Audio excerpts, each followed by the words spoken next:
is he's really actively seeking out consulting with various representatives of the private sector. And I think nakakagana as a business person, parang It's the first time it has happened ano talaga, that the president is so accessible to business tycoon. talagang, I have to say, for such a busy person to reach out, Oo nga eh. nakakagana, no? Sa Oo. second, never pa once siya na late sa isang meeting. Palagi siyang on time, ha? Palagi siyang on time. So, it's really, I would say it's very special.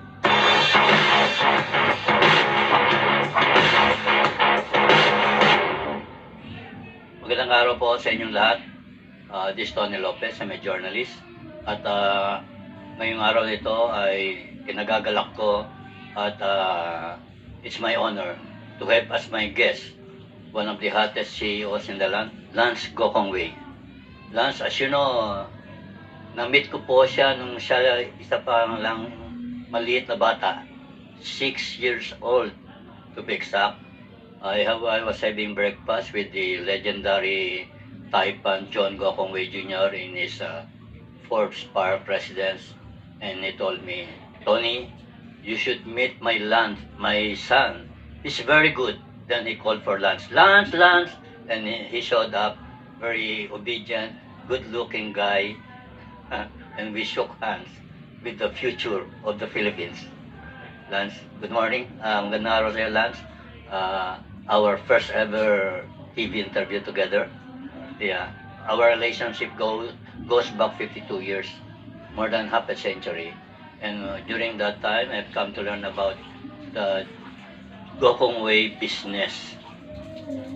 One of the cultural habits of Gokongwei was working hard.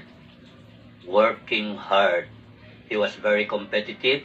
He could see things forward beyond 10, 15, 25 years where business and the economy is growing. And Lance has inherited those traits plus some more. He's one guy with double summa from the University of Pennsylvania in engineering and math Finance. So he knows finance, he knows math, he knows the economy, he's well read, unlike 75% of our young people today. Lance, how is the economy doing? No, the economy is doing very well. You know, right after COVID, you know, when the Philippines underwent a very difficult economic time. There was a 9.5% drop in GDP. Correct, no? And that was in 2020. 2020. So, since then, we've with the improvements and rapid reopening of the economy and strong leadership of the president, since 2022, no, we've had 2 years in a row of 6 or 6.5% growth, which is either number 1 or number 2 in the whole Asia. So we basically lost we've also basically regained all the ground. We have lost all the losses. All the losses, and I think 2023 we're back to 2019, and 2024 is growth na, no? Tuloy-tuloy. Growth. And that is good for business. A good economy is good for business. Correct. I mean, it's very good for business, and alam mo, as business people, we want to see the whole economy grow. Gusto namin the money circulating among all people, because all our customers have to have money so that they will support our businesses. Yeah. Because basically your business is about consumption. You're number 1 in food, leading brand in food. Yes. Branded foods. Yes, we have a lot of consumer-facing businesses. Yeah. So we reach all Filipinos, especially our snack foods like Jack and Jill, our teas like C, or coffees like Great Taste. They of course depend on the support of our countrymen, no? And Make 24 million Filipinos travel at the least possible cost. That has never happened before, no? Correct. I think we can truly say na bumabalik pa yung travel sa Philippines. I think we're seeing a tourism boom. Yeah. Not only international tourists coming in, but even domestic tourists, our own countrymen visiting visiting the country. So hindi na lang Manila ang lumalaki, maski other provincial cities, the Cebus of this world, but even the Siargaos, the Boracanes, the Bohols, they're all benefiting from In this. fact, even the areas outside, in fact, our areas outside Metro Manila are growing faster than Manila in terms of tourism growth. Tama po yun. I think that trend will continue even more because the BBBM government, they're really supporting privatization and infrastructure. Pina-privatize na po yung Manila, was just recently privatized, but even the provincial airports are now being invested on by private institutions. And pag nangyari yun, I think the airports would be improved and people flying to Bohol, to Cagayan de Oro, to Cebu, hindi na kailangan dumaan ng Manila, no? Direct flight na from international. So makakatulong yun. It will be as easy as having a jeepney ride. No? More comfortable jeepney ride. Except for the waiting period. 2 hours before flight time, you must check in. And the security check. You have made travel such easy and natural thing to do for most Filipinos. And for that, I congratulate JG Summit and you in particular.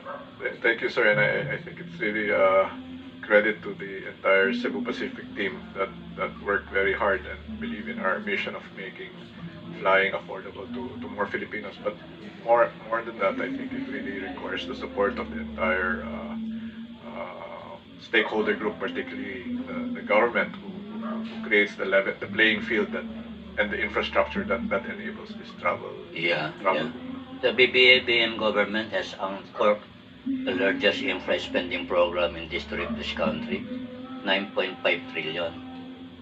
Much of that money will go to roads, bridges, and airports.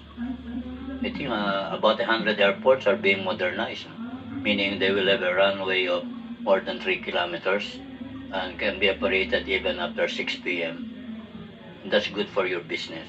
I think so, definitely. That's why Tony, because of all what you mentioned, no, all the investment being made by the current PBBM government, and also their private sector partners. You saw San Miguel investing in NAIA and in Bulacan. You saw the Aboitiz Group investing behind Cebu. You saw the Fininvest, JG Summit, Changi Group building Clark, and you see this replicated throughout other airports. And we can also see the growth in hotels, restaurants, ancillary industries. Ginanahan rin kami. So Cebu Pacific just announced last month the largest aircraft order ever in Philippine history. The largest aircraft order in this. We invested in 150 Airbus 321 Neos, which will represent a potential investment of $24 billion. So that really represents our confidence in that tourism and trade within the Philippines. Usually, your investment in aircraft alone is still about 8% of GDP. Yeah, over time, it's I think the single largest investment made by a Philippine company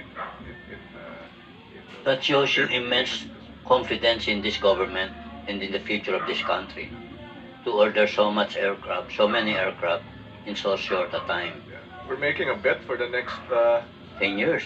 10 years, the planes, and I'll be my children will be paying for this for the next 20 years.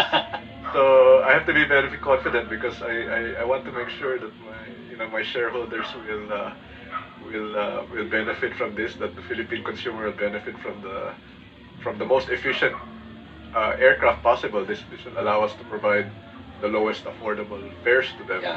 And I would not do this on behalf of my shareholders if I did not have such immense confidence that our country will continue to progress and all the necessary investments in infrastructure supporting industry will be made. JG has the money. Your profits in the first quarter tripled. That's amazing. I think we went through a very difficult time during COVID.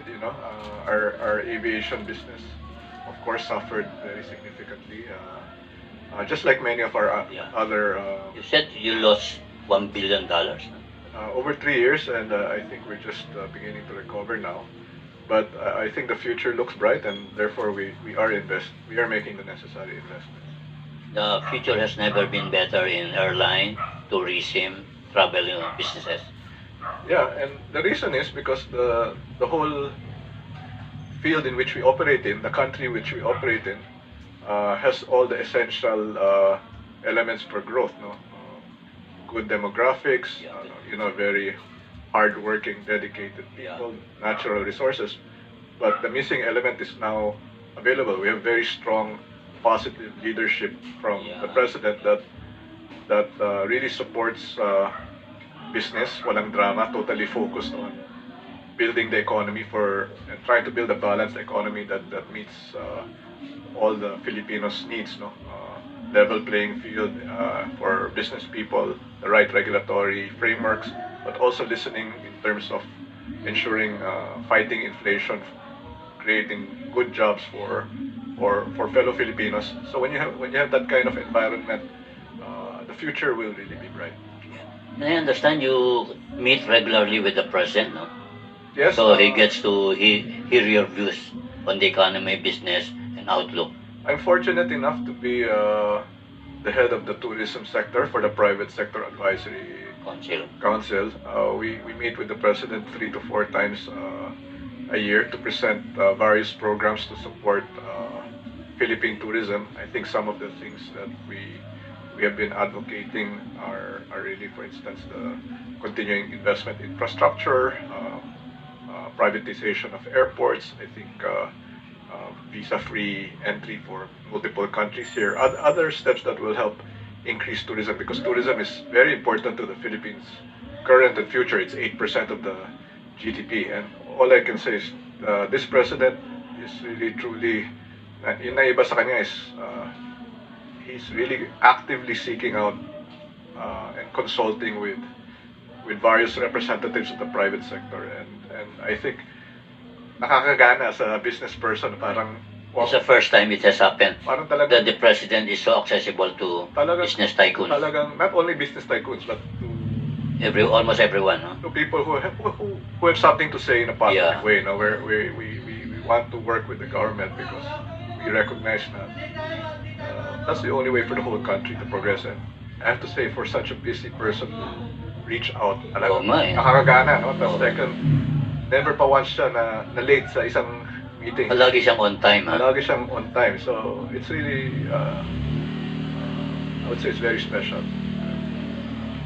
He's the first president you have met with that kind of attitude and work ethic. I think he's exceptional in the sense that when you work with a man like that, you really, and he respects your time and he Yeah. respects your input. Yeah.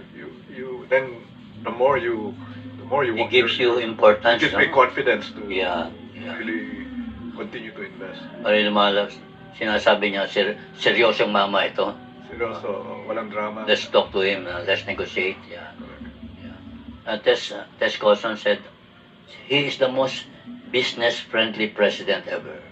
I think so. And I think it's because he recognizes the economy has to progress for everyone to progress. No, you cannot. Business people, we know that for our businesses to grow, we need the whole country Yeah. to grow. Yeah. And he knows probably that really the engine of growth is the private sector. No? 84% of GDP comes from the private sector consumption. I think so. I think Government's only 16%. in most things, I think maybe outside certain things like security, maybe Yeah. healthcare, education, the Yeah. the private sector tends to be more Efficient, yeah. and cleaner, if I may say, and less cumbersome to approach. Well, I think we have continuity, di ba? Yeah. We don't have to be re-elected every Yeah. 3 Yeah. years. Aside from your airline and food, what other success stories has JG Summit made? I think let me cite a couple. No, one is the president has called for building up manufacturing as well. Yeah, in the manufacturing, Philippines. Because historically, Less than 19%.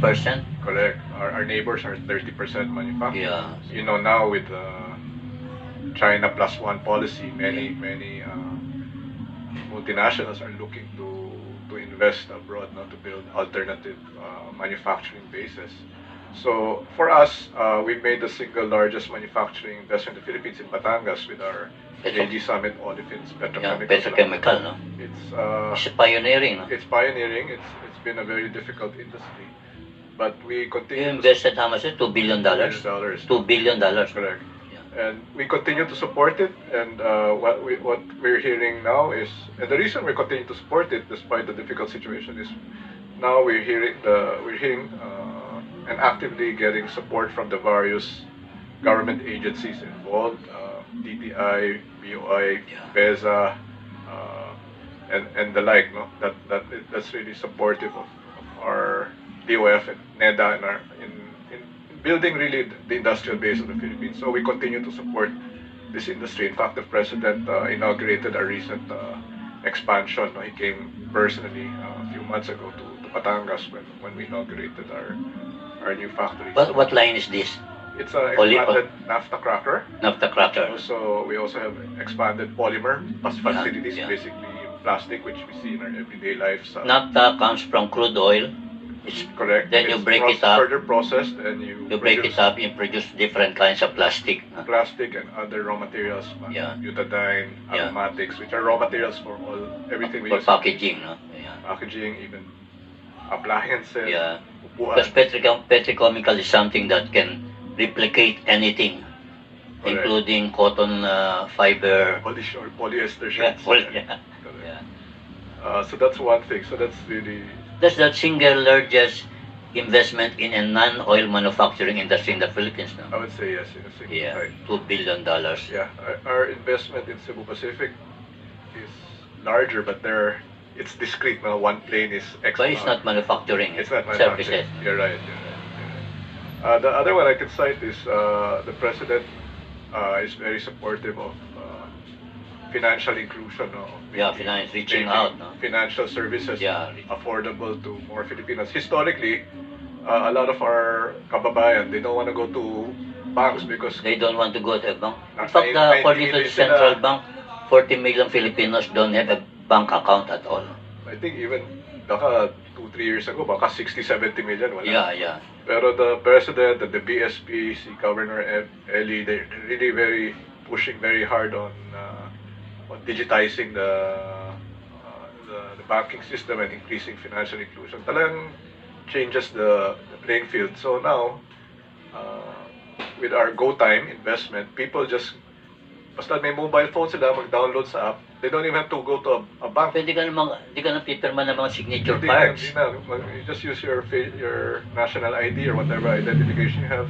Pwede ka mag-photo sa kiosk namin. Yeah. It's available in all, we have 600 of these kiosks available in all Robinsons Malls, supermarkets. And maski naka-shorts ka, pwede ka pumasok parang, and Maski man hindi ka naka-short eh.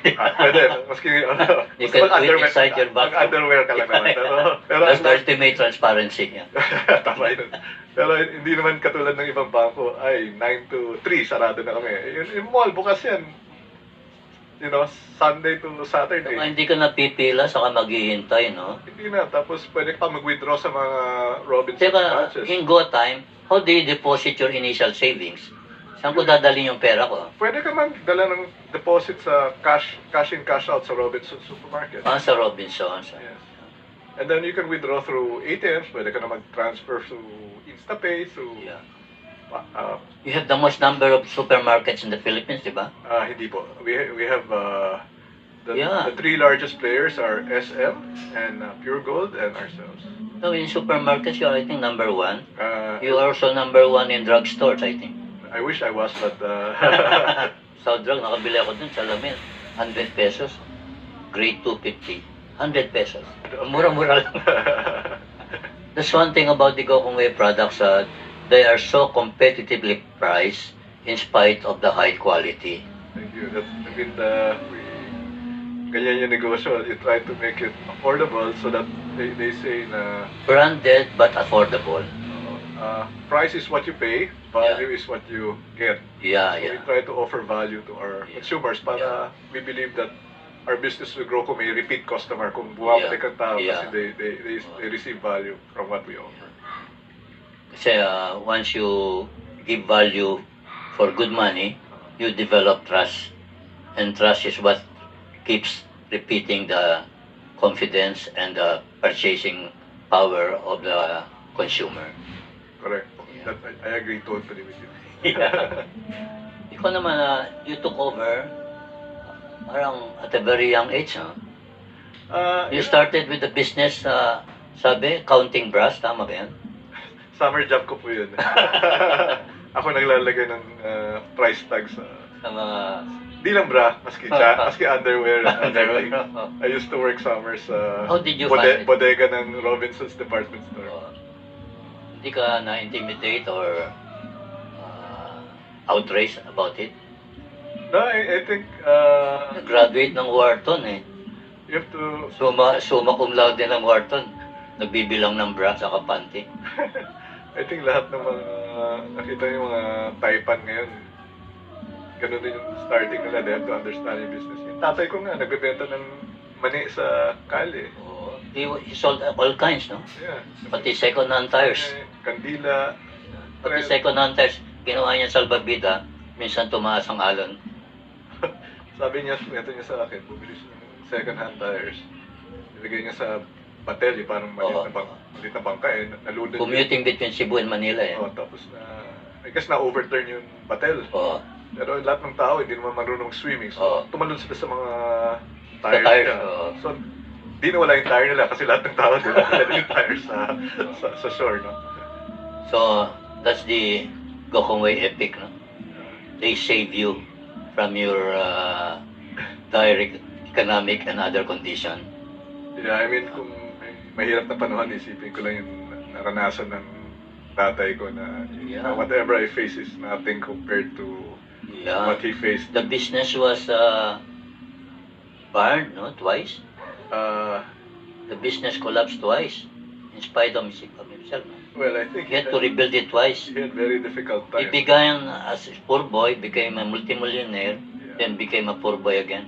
Kasi mayaman siya. Then his father, before the war, his dad owned the only air conditioner in Cebu. And his dad, when my dad was 13, and his youngest brother was 6 months old pa lang, biglang namatay yung father niya. Grandfather ko, father niya, of typhoid. Then my grandmother realized, like, parang yung utang pala yun. Ang lolo mo? Lolo ko. So my dad became the head of the family at 13. And it was a big family, no? Family of 6. 6. So I guess he started there. Fortunately, I had some relatives who also took care of them. Then subsequently, he had to start selling peanuts on the street, no? And that's where he started. My grandmother and he were selling peanuts on the street. So today, the Gokongwei business is not peanuts. Well, we started with peanuts. You're the third most valuable company in the Philippines now. Somewhere there, I think. Yeah. Where's the business going, Lance? From your vantage point of view. Well, we ascribe to our company vision. It's an unrelenting commitment to providing better choices for our customers. Unrelenting. Commitment and creating shared success for our stakeholders. Pero yung hinanap namin dyan is unrelenting commitment to providing better choices. Naghahanap talaga kami ng bagong ways of doing things. Meaningful, create meaningful breakthroughs. Like yung panahon ng you have done it with airline, petrochemicals, online banking. Siyang nauna sa snacks sa Pilipinas. Yes, nauna sa tea. You're the number one in branded foods, no? Correct. Siya ang unang mag-low-cost carrier. Panahon ng telco, siya ang unang gumawa ng... Okay, ikaw ang pinakamurang telco, ano? Yung call and text unlimited. Oh. Before yung panahon ng Viber yan, dati text pa lang, siya ang unang gumawa ng unlimited text. So, we're trying to do the same thing now. Parang mauna mag-isip ng talagang innovation para sa for our customers. So yun talaga yung lifeblood namin is try to be innovative. So in all, Gokumoy businesses are reaching out to about at least 50 million people. No? Kasi 25 million in airline and everybody buys chips. Yeah, I Every think young people in town has Jack and Jill chip. I think what we realize is our most widely distributed product is C2 solo. Kasi ito, the tea, no? Yung green tea. Yung apple. Pinipilahan ng bayan. Especially ang drink ng bayan.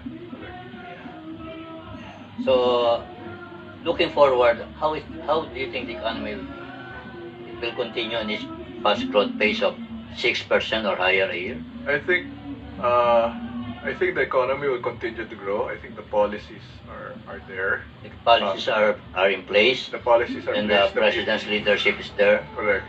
So actually, I'm very. Walang downside. May downside syempre kasi the number one important thing for a business person to invest is political stability and Political continuity. stability. So it's very important. Political stability and predictability of policy. Tama, continuity. Oh, So gusto namin this 25 election, 28 election, yeah. dapat we should find people who continue to support the president's agenda. Unity. Yeah, yan ang importante. We have this continuity of policy and leadership and values para people will continue to invest. So, as you look at continuity and further expansion, what are the main strengths of the Gokongwei Group that will carry you through? There's Good management, I think, I think you're the most sought after succession plan. Diba? Kinuha kang vice chairman ni Manny Pangilinan. We're just shareholders in Meralco and PLDT and BPI respectively. I mean, those are all fantastic, professionally led groups with. So you are now number 2 in senior slot sa BPI? No, we're just a shareholder. Shareholder. We're just a shareholder, and we're there to support. Second biggest shareholder. Correct, but we're just there to as a financial investor, and we're there to support the existing leadership team with our ecosystem, di ba? Parang the Gokongwei Group has various consumer-facing businesses, and we would like to support PLDT or Meralco or BPI in whatever we can. Kasi in BPI, you bring tremendous volume of customers and gravitas to management. BPI. I think BPI without us is already doing extremely well. Yeah. Very well run, very solid ownership. So our job there is just to help in an incremental way. In whatever way we Incremental. can. Yeah. How is that? Well, we have certain a lot of consumer touch points, especially for example, in retail now, we are working closely with BPI in the concept of agency banking, acquiring new customers through our Robinsons retail outlets. Alam mo, kasi all the top customers, bank na yan eh. Oh yeah. New customers, new products, these are millennials, Yeah. people who don't want to go, they're too busy, they don't want to go to the. Pero gusto magpunta sa mall or supermarket. So you have to meet them where their lifestyle is. No? Then we also have a lot of businesses in retail, food, etc., property na with an extensive supplier base, with an extensive customer base. Now we can help BPI tap. For the ordinary people, since Gokongwei Group also help develop a number of small businesses, no? They are locators in your supermarkets, in your malls. What businesses are open for them? I think many ways. I think of course, if you run a mall, there's a lot of opportunities. There is a huge ecosystem, no? Kiosks or Yeah. the obvious one is to put up kiosk and other. That's how Injap became a billionaire, no? Correct. He Starting with your mall, no? Robinsons Sa Iloilo. tabi ng mall nyo. Sa Robinsons, sa parking lot ng Oh, Robinsons parking lot Iloilo. na rin, oh. Alam mo, magaling talaga si Injap talagang imagine, siyang gumawa ng chicken inasal concept tapos with this unlimited rice. Very Yeah. brilliant. Yeah. Sa tabi ng mall ninyo, no? Uh, So, will you be sustaining more in-jobs? we hope so because rising tide lifts all ships, right? Rising tide lifts all ships, yeah. Aside from the financial inclusion, how have you promoted inclusion? I Of think course, the products are competitively priced, mura, masarap, saka quality. Mahirap na combination yun eh. Usually may bumibigay sa tatlo na yun eh. Kung mura, pangit. Pagtyagaan mo na, gano'n. Pero sa'yo, mura, masarap, saka high quality. alam mo yung customers ngayon, ang daming choice. Di ba? Free market naman, so hindi na pwedeng Mas mura ako mas or papaano low lang. quality or hindi available. Dapat lahat. Kasi ang dami na ng choice. So, you have to compete now on all aspects. So, as I said, you have to offer customers value. No? Yeah. You have been on top of JG Summit for how many years? I've been working for the company for 38 years. 38 years. You have, But I work closely with my entire team, but my father until he passed away 2019. I think Yeah. he really retired 2016 na, when he Yeah. was closer to 90.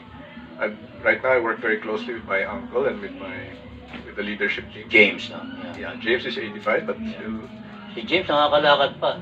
Nag-pilgrimage pa sa Kaya, Spain ba yun? Camino? believe nga ako, 85 years old, nakakalakad pa ng 100 kilometers. Ako nga, hindi ko kaya yan. Sasakit na hindi ko yan. But Gokong Ways have a long life, no? Maabot ng 80. Hopefully. What is your dream for yourself? Kasi you are walking under a very, very huge shadow, no? Yeah. I just And want, the footprint he left is really remarkable. yeah. Parang mahirap to fill in that kind of shoe. I think my legacy, I hope, is to leave the world a better place Yeah, but than when I started, no? Just make a positive yeah. difference. And my main influence is on business, so I want our business to continue to have a strong family shareholding, Yeah. but I want it to be a professional organization that continues to make meaningful breakthroughs on behalf of Yeah. customers. So you have strong family ties, no? Very close knit. Kasi I remember John telling me, you're part of my family. Ganun siya magtrato sa mga kaibigan. Well, it's me and my cousins now running it. We're on our third generation, so our key is to train hopefully our fourth generation to be Yeah, for good shareholders and support. Ilan ang Leadership. grandchildren ni John ngayon? Tatay ko, 12? 12. 12, no? Yes. 12. And what is the oldest? My Robina's son, I think he's 28. 20. And the youngest is The youngest, he must be about 12 or 13. 12. Ikaw, you have only 2 kids. I have 2 kids, yes. Yeah, more than enough. Quality over quantity. But John, ilang anak ni John?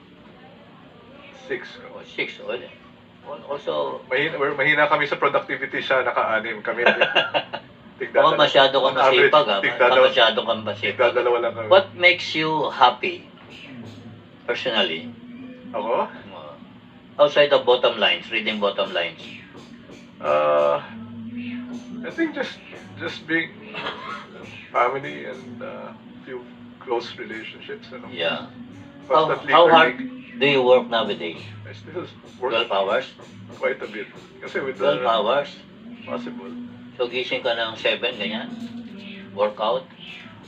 Have quick breakfast? Wala na oras mag-breakfast. Pero Kung wala ng breakfast, diretso na sa office. yeah. Then I you just go, I have a cup of coffee. No?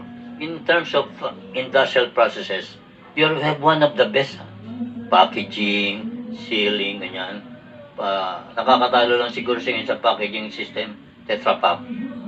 Yeah, I mean, depends on what, I guess different products have different packaging. No? Yeah. Pero yan ang sinasabi ng tatay ko. Packaging, oh. Hindi. That doesn't matter kung maganda kotse natin or of course you want to have a nice house and all that. Pero pinaka-importante is dapat our factory is very, we invest in our factories so we make the best Modern, products, the most modern efficient. factory. Yeah. He was an inveterate entrepreneur. Entrepreneur. Yeah, it's very He was resilient. always, his mind was always busy. Very curious, always always reading. In favorite niya weekends is biglang magsa-surprise visit na lang siya sa biglang bubukas yung gate ng factory. Uy, sino to si Mr. Chan? Oo. Yeah, Hilig niya mga, yeah, he likes the smell of factory machines, no? yeah. Saka yung mga processes and procedures. He really believed you cannot run a business sitting in a chair. You have to Yeah. understand it and go around. And I hope to learn from that even now. Siguro once or twice a week, I try to make sure I'm out. Turo niya sa akin, if you want to put up a business, you have to be willing to do everything, including cleaning the toilet. Totoo naman, ha? Baka ayaw gawin ng mga empleyado mo, ikaw maglilinis talaga ng toilet mo, eh. Parang ako, I guess, ako naglalagay ng presyo sa bra. May mga ganung anecdotes ka ba ng mga idiosyncratic experiences that taught you so much as a lesson? I mean, well, before, I was, ahente rin ako eh. Oh? Pupunta ako ng palengke, sasakay ako. Usually at that time may van sales eh. May driver ako. Ako yung assistant. Nag-route salesman ka? Nag-route sales ko. Pero ako lang route salesman na may sumusunod. May dala kang van. Tas- How much worth of products were you carrying? At that time, siguro that time, that's 40 years ago. Baka 10,000 pesos na yun. Ang laki nun, ano? At the price of lahat ng products sa likod ng van. Pero ako lang yung route salesman, assistant route salesman, na may sumusunod na mas magarang kotse na bulletproof. Kasi may bodyguard pa ako na siya. So, ikaw nagipag-usap sa retailer? So sometimes when I go around, I remember about 8-9 years ago, I went to Farmers Plaza. Naalala pa ako ng may-ari ng tindahan doon. Sometimes I go with my salespeople to visit the stores. Tapos when we visited, parang sabi niya, kilala kita, ikaw dating nagko-cover sa akin. Nung bata pa ako. Ganun sila, no? They remember. Yeah. Bakit sabi nila, if you want to feel the pulse of the consumer, go to a public market. Yes. Makikita mo lang. Well, number one concern of Filipinos, they say, is inflation. How are you contributing to helping it come down? I think inflation, like we try to make our products as affordable as we can, no? Yeah. Aside, I mean, this airline investment, the reason we bought the Airbus 321, as I said publicly, it's counterintuitive. Why am I buying new planes? Yeah, why?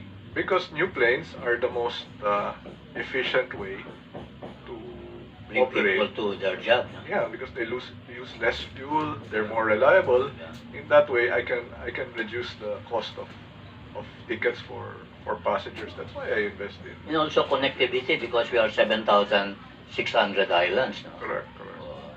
So also, I mean, we have this concept. I talked about go time. You're making maski 10 pesos ang deposit mo, 100 pesos ang deposit mo. It's so approachable. You can go to a Robinsons Mall. You don't have to go to a bank. Makakatipid ka sa commute just to go there, or you Yeah. send money in or out through InstaPay, which is still free for the first couple of transactions. And first deposit mo pa lang 4% interest rate na. So these are the Taas things. ng 4%, nakikita ka ba dyan? Kung lahat kayo nag-deposit sa amin, kikita kami. Kasi kailangan malaki din yung tinatawag nilang CASA, no, interest deposit. Kami, first peso pa lang, Ganun. 4% na. That's the You innovation. mean every deposit earns an interest? Yes. Eh, magkano ang administration cost? 2%, 6%, kagad ang cost mo. That's the whole secret You of must make at digitized. least 8% from your online banking to make money. No, I think you just have to scale it. I just need to Nasa volume. I have to get 10 million customers, right? Yeah. We have over Saka online, the friction cost is very low, no? Because for each incremental customer, halos wala ng cost. I don't have to put up, I don't have to add people, I don't have to Yeah. add branches. It's just very efficient. Kasi kung mag-open ka sa branch, kakausapin ka ng manager, interviewin ka na, you have to, yung clerk, daming papapirma sa'yo. May rent, may utilities. Dapat magpo-produce ka pa ng ID. Ang problema sa ID natin, walang signature ah. Pero I heard they're changing that with the new national ID. Kailangan, Kasi hindi pwede na, tinatanggap, pwede ng hindi- digital signature. hindi tinatanggap sa bangko yung ano eh. Walang ID na walang signature eh. Correct. And I think that's one of the steps the PBBM government's doing. They're going to revise the national ID to make it more Kailangan may sure signature ano. clear. Yeah. So overall, you find the economic environment very good, the policy making environment very good, the leadership very strong and focused and pro people and pro business. So we cannot but succeed. I have no doubt. I'm very, very confident. Well, sabi mo kanina may downside. Ano mga downside? I think yung downside is we came from COVID, di ba? Yeah. Government, walang pera kasi ginastos, during COVID, wala tayong collection. Yeah. Marami tayong binigay na ayuda. So, 2 lumaki yung trillion pesos ang pinakawala ng central bank. lumaki yung Free utang- money. Lumaki yung utang ng government. So now, the current admin has to keep the country going, but pay pa the interest from Yeah. inutang natin. It's a very difficult balancing act. No? So, medyo medyo mahirap balancing act yun. Yeah. But, so that's one thing. The second is global inflation again because of COVID and yung gera sa Ukraine. Yeah. Tumas, nagka-inflation, right? But now, I think I think that's one thing I admire about the president. He listens very well. He knows that people's biggest concern is inflation. He's taking active steps. Binawasan niya yung tariff on rice temporarily from 35 to 50 Yeah. because he knows rice is the most important. So, he's talagang taking active measures to address these issues. Well, food is the biggest consumer item in the food basket. In the consumer price index, it's more than 20 points. Another big item is 12% is housing. How are you contributing to the housing? Ano? You have one of the most dynamic and innovative property units. No? I think with the housing, I mean, we're trying to put up, Manila is getting to be quite expensive and congested. So the solution there talaga is to really infrastructure, right? Because you have to make it easier for people to live Yeah. outside of Manila. Yeah. And then commute to their Yeah. workplace. Yeah. And then Mass transit, wala kayong project uh, participation. no, we're not involved. Yeah. So, but you operate Clark, no? We operate Clark and Now the second biggest airport, no? No, I think Cebu. Still Cebu, huh? So what are you doing now with Clark? It will be an eco zone also. Yeah, I mean, we're very happy to say continuing to bring in investment. I'm talking about, sinasabi ko maraming gusto mag-invest dito. Yeah. We just signed a lease with FedEx. Who are the other potential investors looking into Clark? I think there are other logistics companies and a lot of, MRO, yung repair of planes. Kasi globally Yeah. there's a shortage Yeah, of yeah, MRO. yeah. There are a few of them looking at Clark because, number one, Maintenance, repair, and overhaul, no? Yeah, that's Clark centrally located. Pangalawa, lahat ng MRO overseas, saan galing yung mga tao? Galing Pilipinas rin. Yeah, Philippines. They are very good technicians and engineers, The no? jobs the skills are with Filipinos. So, Kasi may malasakit ang Filipino worker, eh. attention to details, Yeah. hardworking. So, Especially the women, huh? The women make very good welders. Yeah. correct. So, once you have, So you will develop Clark into an MRO. Kasi may Lufthansa technique na sa NAIA. I think there are a few MROs also looking at Clark, including Cebu Pacific. We have a MRO called A+, and we are going to expand. We already have one in Manila, Yeah. and we're going to expand in Clark. So you don't need to send your engines to Pratt and Whitney or GE or We're going to do some of the MRO work in Clark.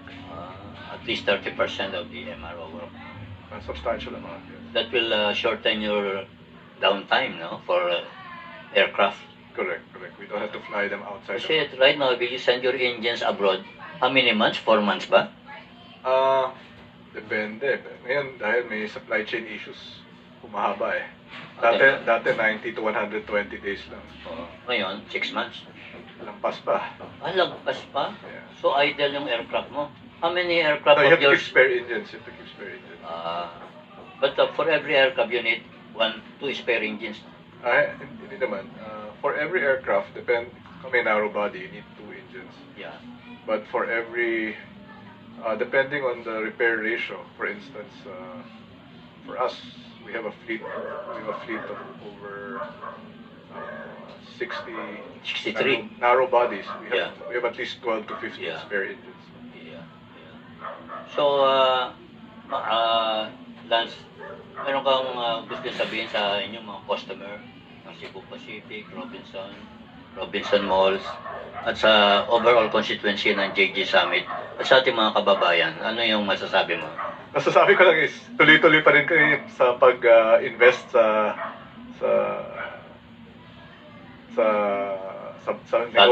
negosyo namin. I think this is a good time, magandang panahon ngayon para mag-invest. I think there's tuloy-tuloy may consistency, walang surprises sa pagtatakbo ng gobyerno, very predictable, very supportive, nakikinig sa input ng mga tao.